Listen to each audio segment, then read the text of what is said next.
आज इलेक्ट्रोस्टैटिक्स का last class है और आज हम डिस्कस करेंगे distribution of charge on the surface of a conductor. तो एक एग्जांपल से शुरू करते हैं। एक स्फीयर है, कॉन्सेंट्रिक स्फीयर है, एक स्फीयर है और एक स्फीयर सेम सेंटर है ये, और हमें चार्जेस दिया गया है ये Q1 Q2।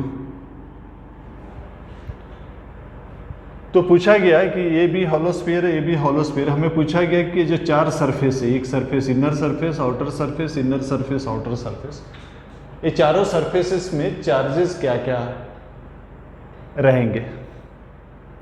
तो हम यहां से शुरू करते हैं। इनसाइड जो है यहां पर चार्ज जीरो होगा, पूरा चार्ज जो है इधर रहेगा बाहर तरफ। नेक्स्ट इसके अंदर में क्या रहेगा, ये निकालने के लिए ये जो बाहर वाला स्फीयर है, बाहर वाला जो स्फीयर है, मेटल बॉडी है, उस बॉडी के अंदर से, मेटल बॉडी के अंदर से एक गॉसियन सरफेस लेते हैं। ये जो मेटेलिक बॉडी है इसके अंदर से लेते हैं। हम अच्छी तरह विजुअलाइज कर सके तो इस जो मेटल बॉडी है उसको थोड़ा सा थिकनेस दे देते हैं ताकि हम देख सकें। तो ये जो मेटल बॉडी है इसको थिकनेस दे देते हैं, ऐसा कुछ थिकनेस दे देते हैं।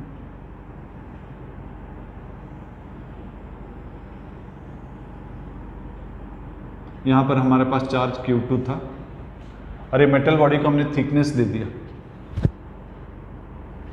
Right. So inside a conductor electric field क्या होता है, जीरो। सो ये जो मेटल बॉडी था, बॉडी के अंदर से गॉसियन सरफेस लेते हैं, बॉडी के अंदर में गॉसियन सरफेस लेते हैं और वहां गॉस लॉ अप्लाई करते हैं।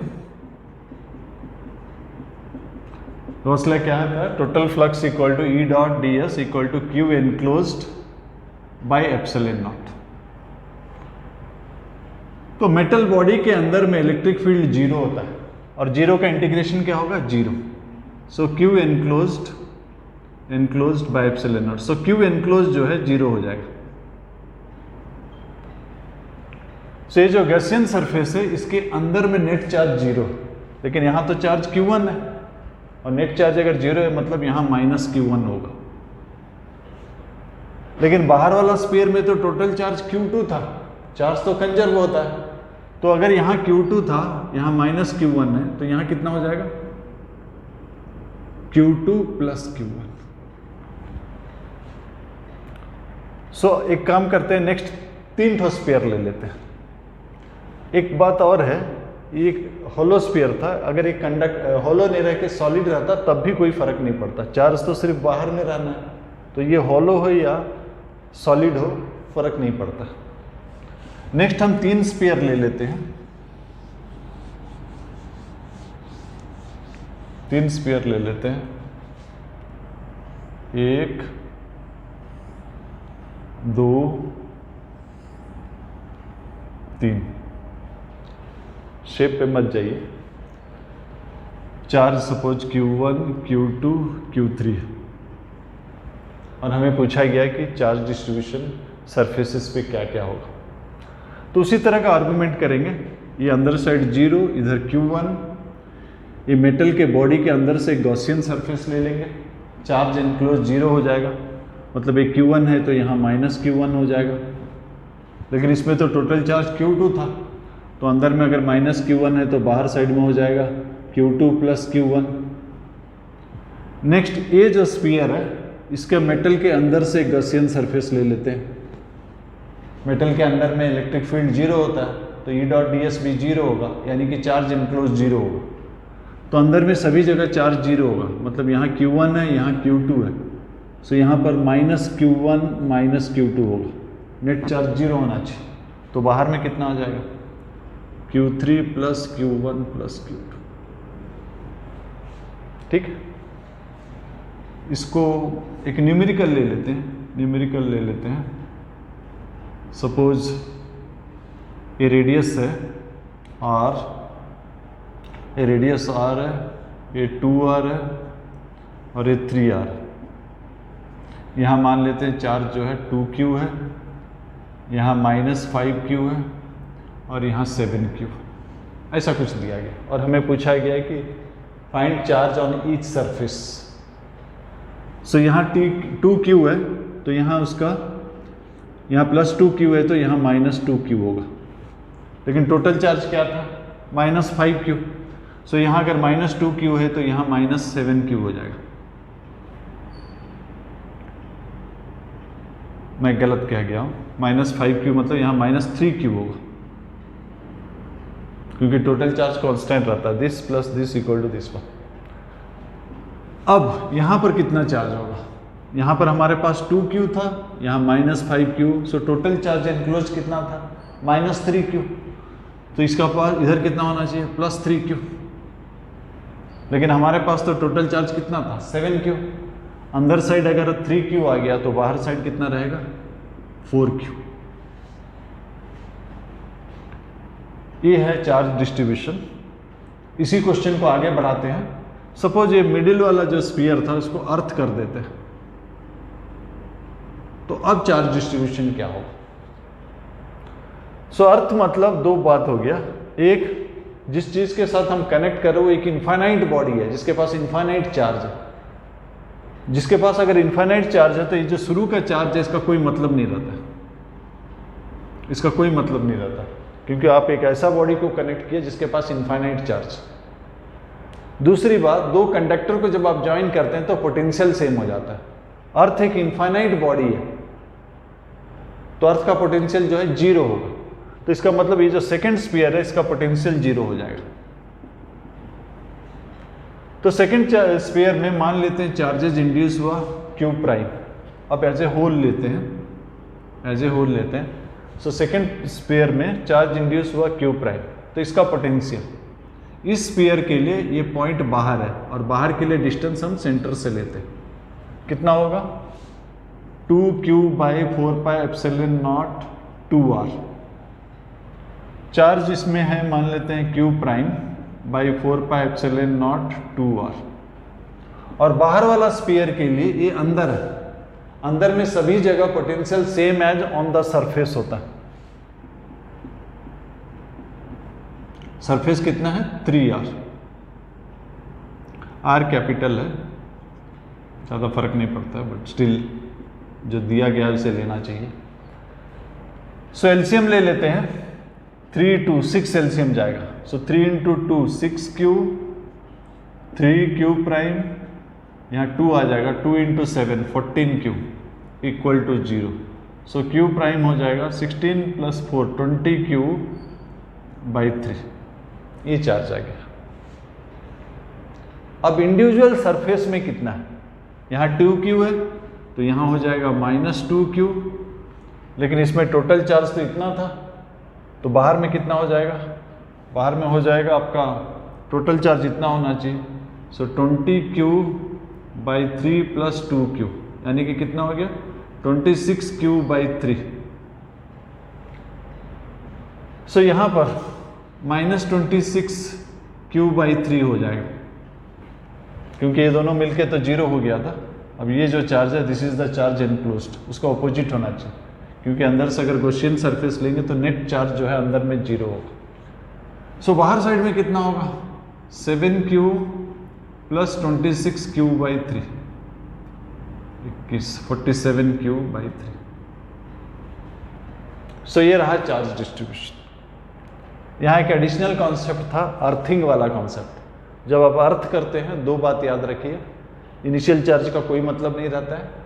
नेक्स्ट, जिस चीज़ का अर्थिंग करना मतलब potential will be same as that of earth, becomes 0। तो ये स्फेरिकल है। स्फेरिकल में एक और कुछ क्वेश्चन लेते हैं, एक और क्वेश्चन लेते हैं। एक स्फीयर है, एक स्फीयर है, इसमें एक कैविटी है, एक कैविटी है, और कैविटी में एक चार्ज रख दिया, कैविटी के अंदर एक चार्ज रख दिया Q। ये जो स्फीयर है ये अनचार्ज्ड है, कैविटी के अंदर में चार्ज रख दिया, और हमें पूछा गया कि चार्ज का डिस्ट्रीब्यूशन क्या होगा। तो इसको बनाने के लिए हमारे पास क्या हथियार क्या है, दो हथियार है। एक, inside a conductor electric field 0 है, दूसरा क्या है, कंडक्टर जो है इक्विपोटेंशियल बॉडी होता है। तो यहां जब हमने Q रखा तो अंदर में माइनस Q तो आएगा ही, माइनस Q आएगा यहां पर, लेकिन अंदर में हर जगह इलेक्ट्रिक फील्ड जीरो है। इसका मतलब ये जो डिस्ट्रीब्यूशन है यूनिफॉर्म नहीं होगा, नॉन यूनिफॉर्म डिस्ट्रीब्यूशन होगा, तभी जाके हर जगह जीरो होगा। यहां पर और बियॉन्ड इनके चलते जीरो हो जाएगा। ये तभी पॉसिबल है अगर नॉन यूनिफॉर्म डिस्ट्रीब्यूशन।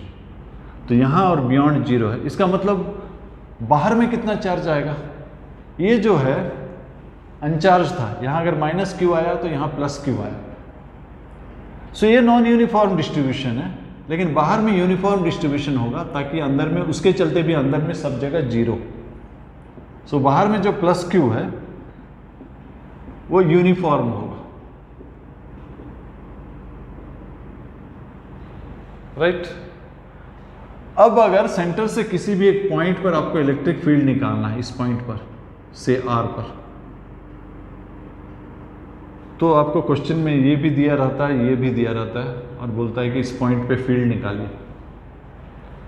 तो ये जो चार्ज है प्लस Q माइनस Q, इसका चार्ज डिस्ट्रीब्यूशन इस तरह है कि सभी जगह बाहर में इनका, इन दोनों का मिलके जो कंट्रीब्यूशन है वो जीरो है।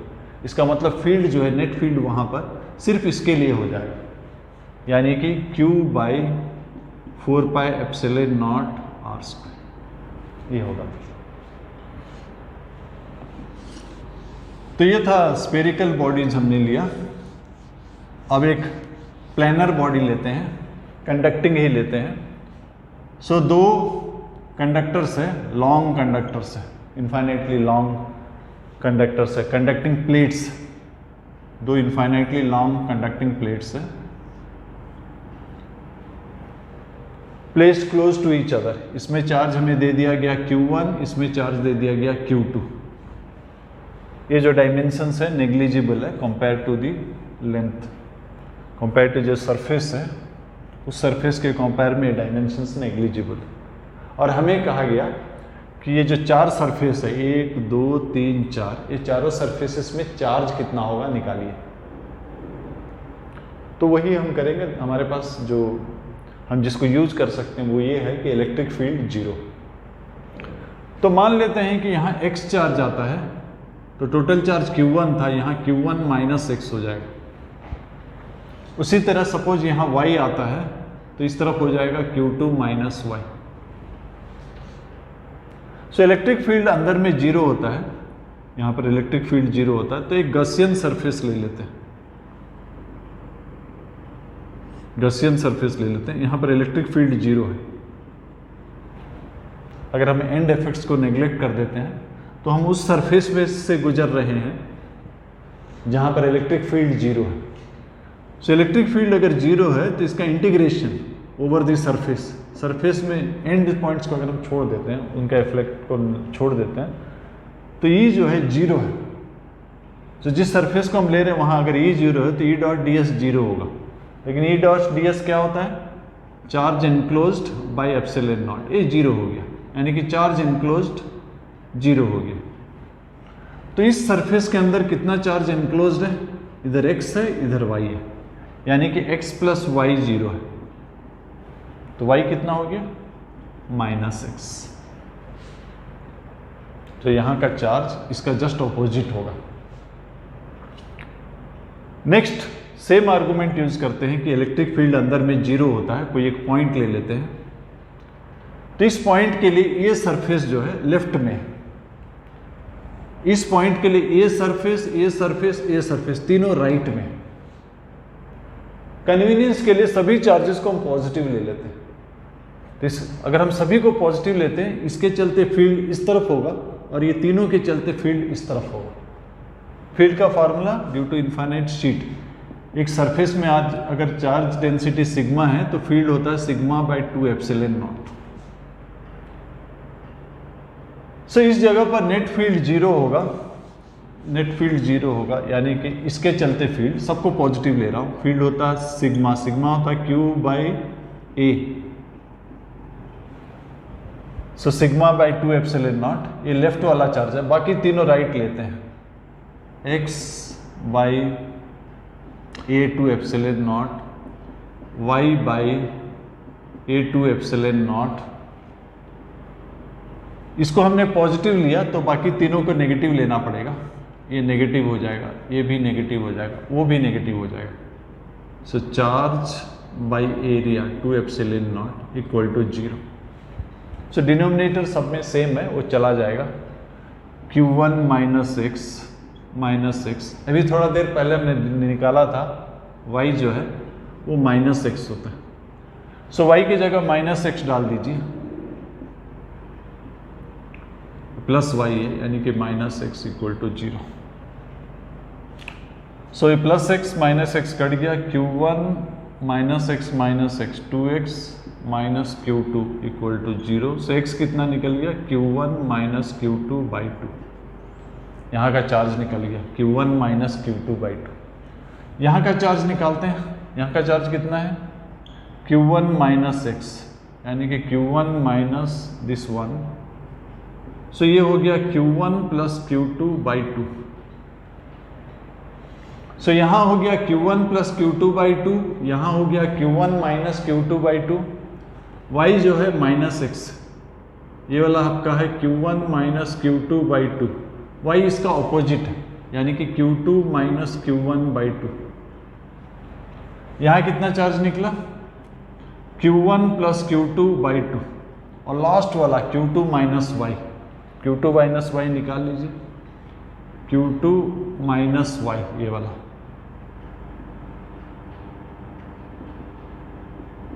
ये कितना निकला?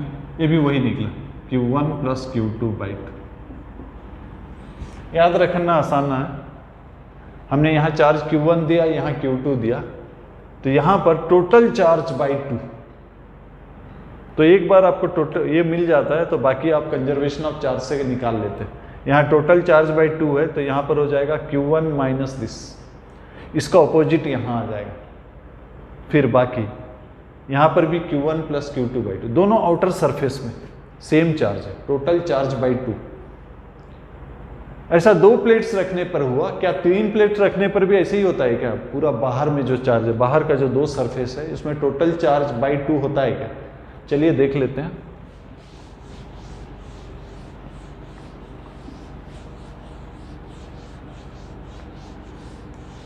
तीन प्लेट्स ले लेते हैं। 1 2 3।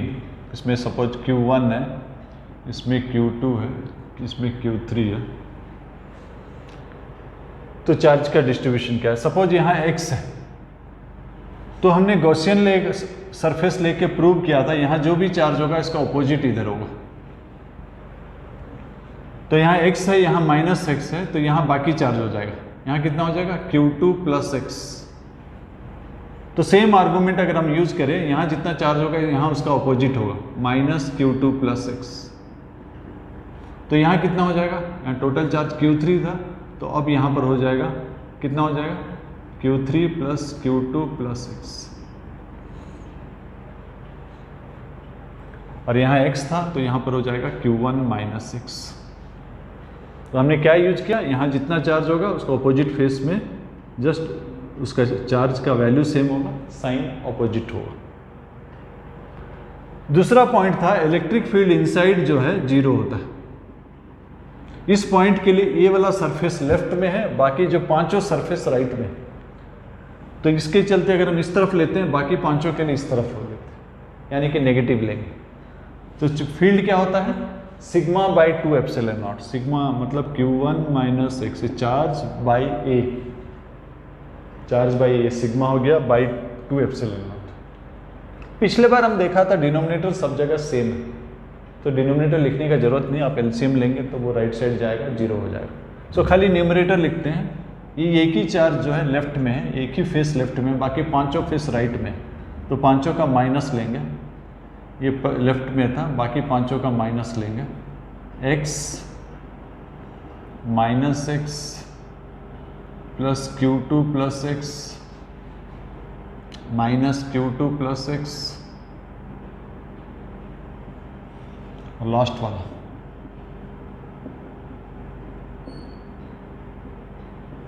So equal to 0। क्या क्या कट जाएगा, एक्स कट जाएगा, ये वाला ए एक्स कट जाएगा, सॉरी ए एक्स कट जाएगा, ये Q2 प्लस एक्स कट जाएगा, ये खाली रह जाएगा। सो Q1 minus x plus Q3, सामने में माइनस है तो ये माइनस हो जाएगा, minus Q3 minus Q2 minus x equal to 0। So x कितना निकला, Q1 minus Q2 minus Q3 by 2, ये निकला। तो ये बाहर साइड में चार्ज कितना है, Q1 minus x, Q1 minus Q2 plus minus Q3 by 2। तो कितना निकला ये, Q1 plus Q2 plus Q3 by 2। तो सेम निकला, 3 प्लेट्स होने पर भी सेम निकला। जो सबसे बाहरी सरफेस है उसमें टोटल चार्ज बाई 2 निकला। तो हमारे लिए आसान हो जाएगा याद रखना, जितना भी प्लेट्स ले लो सबका जो बाहरी सरफेस है वहाँ पर होता है टोटल चार्ज बाई 2। एक बार ये सरफेस निकल जाएगा तो ये सरफेस हम कंजर्वेशन ऑफ चार्ज यूज़ कर लेंगे। तो यहाँ का चार्ज मिल गया तो यहाँ का चार्ज हो जाएगा चार्ज माइनस दिस, और यहाँ जितना चार्ज होगा उसका अपोजिट यहाँ होगा। फिर इस सरफेस में दिस चार्ज माइनस दिस, इस तरह से आप सभी सरफेस में निकाल सकते हैं। कभी कभी क्वेश्चन में ज्वाइन कर देता है, ऐसा ज्वाइन कर देता है, अब निकाल। अब conservation of charge strictly valid नहीं होगा। तो जो भी दो चीज़ को हम ज्वाइन करते हैं, जब भी दो चीज़ को हम ज्वाइन करते हैं तो कॉन्सेप्ट क्या होता है, पोटेंशियल सेम हो जाता है। मतलब इसका पोटेंशियल 1 का पोटेंशियल और 3 का पोटेंशियल सेम हो। तो इस जगह पर इलेक्ट्रिक फील्ड मान लेते हैं इस तरफ है, तो पोटेंशियल डिफरेंस क्या हो जाएगा, ये डिस्टेंस मान लेते हैं D1 है, ये डिस्टेंस मान लेते हैं D2। तो ये दोनों का पोटेंशियल सेम हो गया, तो यहाँ का पोटेंशियल डिफरेंस यहाँ का पोटेंशियल डिफरेंस सेम होगा, यानी कि E1 into D1 equal to E2 into D2। So एक कॉन्सेप्ट और आ जाएगा, अगर आप ज्वाइन कर देते हैं तो स्ट्रिक्टली इसका चार्ज कंजर्व नहीं होगा, इसका चार्ज प्लस इसका चार्ज, ये टोटल चार्ज जो है Q1 प्लस Q3 होगा, इसका कंजर्व होगा। और ये भी होगा कि यहाँ जितना है यहाँ उसका ऑपोजिट होगा, यहाँ जितना है उसका ऑपोजिट होगा, ये होगा। क्योंकि वहाँ पर फिर से आप जो रूल यूज़ करेंगे गॉस लॉ के अनुसार E 0 है, मतलब E डॉट डी एस 0 है, चार्ज इनक्लोज 0। सो x होगा तो माइनस x होगा, ये आप यूज कर सकते हैं। लेकिन कंजर्वेशन ऑफ चार्ज जो है सिर्फ इसमें कर रहे थे, इसको और इसको मिला के अब सिस्टम है, क्योंकि आपने कनेक्ट कर दिया। सो इस तरह से बेसिक्स आप यूज करके डिस्ट्रीब्यूशन ऑफ चार्ज, किस सरफेस में कितना चार्ज होगा ये आप निकाल सकते हैं। सो आप नेक्स्ट क्लास में इसका जो प्रैक्टिस पेपर है उसको हम डिस्कस करेंगे। ये लास्ट क्लास था, इसके बाद वाला जो टॉपिक है वो कैपेसिटर।